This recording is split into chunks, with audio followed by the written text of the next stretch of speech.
Je vous remercie. Nous sommes venus aujourd'hui sur instruction de son Excellence, Monsieur le Président de la République, venir constater la situation difficile que vivent les commerçants du marché Zinc à la suite de cet événement douloureux qui s'est déroulé la nuit du jeudi au vendredi dernier.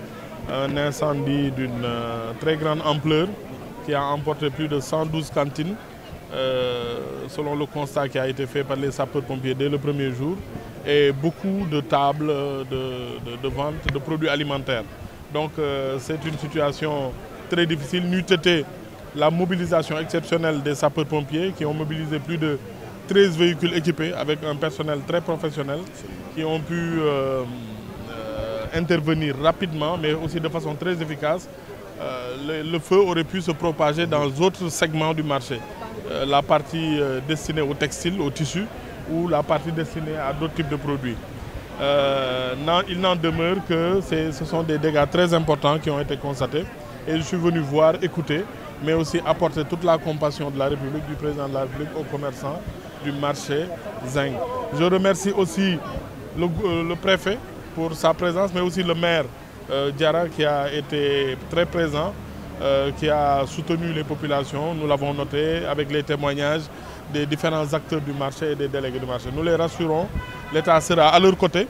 Et l'État est déjà à leur côté parce que le président de la République, depuis plus de 5 ans, appelle à la modernisation des marchés avec la mise en place d'un programme qui permet de mettre à niveau les marchés dans le cadre d'un partenariat public-privé, mais aussi entre les communes, l'État et les acteurs, moderniser les marchés, mais aussi moderniser le mode de gestion des marchés. Je prenais tout à l'heure avec le maire Diarra des informations. C'est à peu près un marché qui fait au minimum 8000 m². Donc il y a de quoi développer un nouveau projet, mais sur la base d'un partenariat qui permettra d'établir une modernisation des marchés et permettre aux acteurs de pouvoir travailler. Dans l'immédiat, l'État constate d'abord. Je suis venu constater, je suis venu écouter et nous allons travailler ensemble avec les services compétents pour voir un peu quelle sera l'attitude de l'État. Nous serons à côté des commerçants.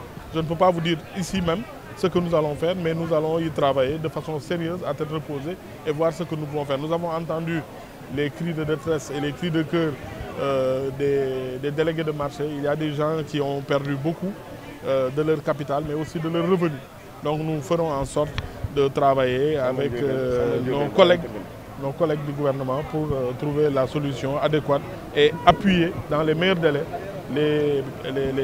les acteurs du marché dans le cadre de la solidarité. Le Sénégal, c'est des milliers et des milliers de marchés. Pour la plupart, ce sont des marchés qui ont été construits à l'époque coloniale pour les grandes villes ou à l'époque postcoloniale dans les années 70 ou autres. Ce sont des marchés qui ne répondent plus aux normes de notre époque. Donc il faut entamer un grand programme, le président l'a fait. Si vous allez à Ziguinchor, le marché Tilène de Ziguinchor, le marché régional des femmes de Tambacounda, le marché de Diaoubé, le marché sous-régional de Diaoubé, le marché Medina Baye de Kaolack, le marché qu'on a inauguré il n'y a pas longtemps, c'est le marché Ndoumbe Diop de Diourbel. Donc on a déjà entamé, mais ce n'est pas un projet très facile parce qu'il faut une compréhension mutuelle de la philosophie du projet. Il faut que chacun fasse des concessions. Souvent, lorsque nous arrivons pour mettre en place ce type de projet, on a des résistances du point de vue des commerçants. Oui, dans quelles conditions on va nous rendre nos cantines? Est-ce qu'on va payer? Alors que ce n'est pas seulement une question de construction, c'est une question de gestion. Parce que les bâtiments peuvent durer, peuvent subir pendant 50 ans l'activité humaine. Mais la réalité, c'est que le mode de gestion, je le dis souvent, l'heure d'ouverture, l'heure de fermeture, les branchements, ça nécessite une organisation et une entente. Et ça, c'est le gros chantier. Le plus difficile, ce n'est pas de construire. Le plus difficile, c'est de gérer dans une bonne intelligence entre les acteurs. Et ça, nous y travaillons.